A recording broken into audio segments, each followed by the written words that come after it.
পেরেশানিতে পড়লে, টেনশনে পড়লে এই দোয়াটা, প্রিয় ভাইয়েরা, বিষ্ণু ইসলাম যখন খুব বিপদে পড়তেন, দুশ্চিন্তা ওনাকে ঘিরে ধরতো, উনি পড়তেন ইয়া হাইয়ু ইয়া কাইয়ুম বিরহমাতিকা আস্তাগীথ, ইয়া হাইয়ু ইয়া কাইয়ুম বিরহমাতিকা আস্তাগীথ,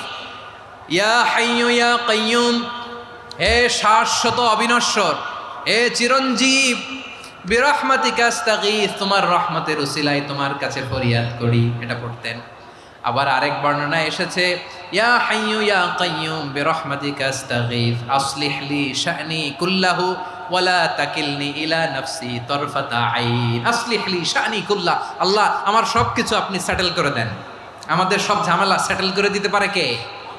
আমরা তো সেটেলমেন্টের জন্য এসপি সাহেবের কাছে যাই, ডিসি সাহেবের কাছে যাই, অমুক ভাইয়ের কাছে যাই, তমুক ভাইয়ের কাছে যাই, এই দোয়া পড়লে আরশের উপর থেকে আপনার ম্যাটার সেটেল করে দিবে কে?